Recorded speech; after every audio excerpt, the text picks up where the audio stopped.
მოგესალმებით. იმედია ჩემგან არავის ესწავლება სვანეთის დიდებულების შესახებ, თუმცა კი ის უძველესი დროიდან მოიხსენიება კი სწორედაც თავისუფალი სვანეთი, თავისუფალი სვანეთი, თავისუფალი. ეს ერთი მთლიანი სიტყვა თითქოსდაც რაღაცას გვაძლევს. სინამდვილეში ის უშუალოდ გახლავთ სვანური სიტყვა ან თავან, თავ, ფუძე არის თავ, დაიბადა. დაიბადაც თვითონ სვანურია, დაბ.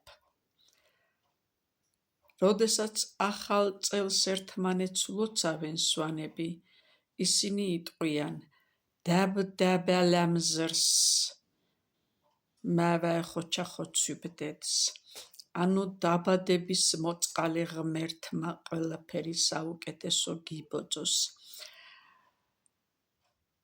აქედან გამომდინარე დაბ არის აგრეთვე ყანა, სადაც მოსავალს ვთესავთ. საუბედუროდ დღეს აღარავინ აღარ თესავს და ყველაზე ცუდი და შეიძლება ბრსკულში გადაჩეხვადი იყოს ეს უშუალოდ მაგალითად სვანეთისათვის. რაც შეეხება უფალი, უფალიც თვითონ სვანური სიტყვა ფუსტ, ანუ ფუსტი არის, ანუ უფალი არის. თანაფს, ანუ აღდგომას რო ეძახიან, სვანები თანაფს ეძახიან.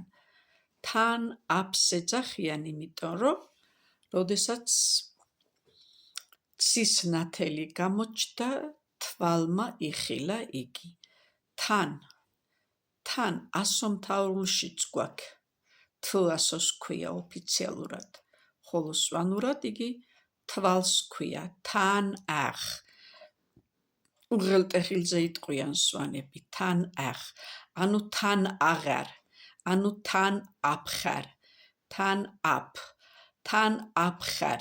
ჩვენ ძალიან ხშირად ვამბობთ, რომ აფხაზეთიო და 1000 ჯანდაბას მოიფიქრებენ ხოლმე. აფხარ უშუალოდ არის სვანური სიტყვა, როდესაც მზე გამოანათებს. ანუ აფხზათი არის როგორც ნადირობის ღვთაება, ასევე არის მზის ღვთაებაც. აფხზათი, რომელიც დალის შვილია. რაც შეეხება საიდან წამოვედით ამ ჯაჭვური რეაქციით, თავისუფალი. დიახ, სვანეთი თავისუფალი იყო, იმიტომ რომ იქ ღვთაებათა ერარქიები ბატონობდნენ. ღვთაებათა ერარქიები, რომელთა აბსოლუტური ენა იცოდა ჩვენმა ბრძენმა სვანმა წინაპარმა. სვანური ენა და სვანური ყოფითი ცხოვრება ვერაფერმა ვერ მოშალა საუკუნეების განმავლობაში, რაც კი სამყარო წარმოიქმნა მას მერე, რაც ცაზე მზე და მთვარე არსებობენ. თუმცა კი დღევანდელობამ, როდესაც უკვე ის მართლა ბრძენის სვანების თაობაც მიილია, დღევანდელი თაობა დაექვემდებარა ველურ კაპიტალიზმს და სვანეთს ძალიან გაუჭირდა. გაუჭირდა როგორც ფიზიკურად, გაუჭირდა ენობრივად, გაუჭირდა მორალურადაც სრული ამ სიტყვის მნიშვნელობით და გაუჭირდა ბუნებრივია ფიზიკურადაც. იმიტომ რომ დღეს სვანური ენა საკმაოდ მოიკოჭლებს. აი სწორედ ეს იყო ჩემი უშუალო მიზანიც და მიზეზიც, რომ სოციალური ქსელების საშუალებით საზოგადოება შემეწუხებინა. რაც შეეხება ექსკურსს, მივყვეთ იმისას, თუ რა როლი ითამაშა თავისუფალმა სვანეთმა. თავისუფლება მაპატიეთ ამ სიტყვისთვის ბრძენის სვანებისათვის ხონჩით არავის არ მიურთმევია. თავისუფლებას ბრძოლით მოიპოვებდნენ. თავისუფლება, სადაც ფორმაციათა ცულა არასდროს არ მომხდარა. თვით უდიდესმა მონათმფლობელურმა ზე იმპერიებმაც კი სვანურ ყოფით ცხოვრებას ვერაფერი დააკლეს რა. თუმცა კი და სხვათა შორის მინდა აღვნიშნო, არც კომუნისტურმა იმ წყობამ, რომელსაც რატომღაც მოიხსენიებენ ძალიან ისე, მე არ გეგონოთ კომუნისტური წყობილების მეხოთბე პირიქით ბაბუა ჩემი გააკულაკეს მათმა და ყველაფერი ჩამოართვეს. მაგრამ კომუნისტებმა არასდროს აკრძალეს სვანეთში ლოცვა დიდება, სვანური ენა, უფრო მეტიც, მაშინდელმა კორიფე მეცნიერებმა სვანური ენა საკმაოდ მაღალ დონეზე აიყვანეს. ეს იქნებოდა ივანე ჯავახიშვილი, აკაკი შანიძე, ვარლამ თოფურია, პავლე ინგოროყვა, გიორგი ჩუბინაშვილი, რომელი ერთსითი ჩამოგითვალოთ, რომლებმაც მართლაც ზღვა შრომა ჩადეს და ლომის წილი შეიტანეს იმაში, რომ სვანური ენა ნამდვილად შენარჩუნებული ყოფილიყო. გამომდინარე აქედან, აი კომუნისტურმა წყობილებამაც კი არასდროს მოშალა სვანეთში. კომუნისტურ წყობილებას რომ მოეშალა, მე პირადად თქვენთვის ვერანაირ გადაცემას ვერ გავაკეთებდი. იმიტომ რომ მე ეს ყველაფერი სახში ვისწავლე და შესაბამისად, რა თქმა უნდა, ჩემმა პროფესიამაც ამასის საშუალება მოგცა და წამოვედი აი ამ ფორმით. აი კომუნისტებმა წყობილებამაც კი არ მოშალა სვანეთში ის ზოგად საკაცობრიო არსი, რომელიც მისთვის უძველესი დროიდან იყო დამკვიდრებული.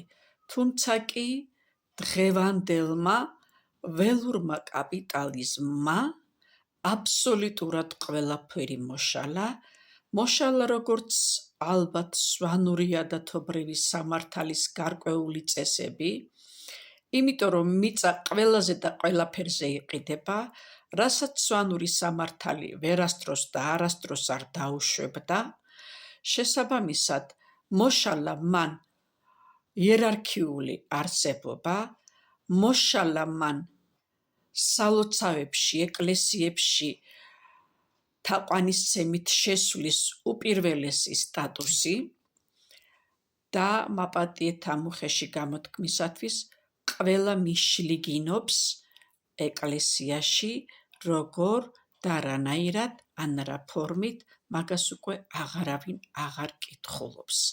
თუმცა კი მე არავის არ განვიკითხავ, მაგრამ დრო არის, რომ სვანეთს თავის ავთენტურობით პატივი ვცეთ თვითეულმა მოკვდავმა.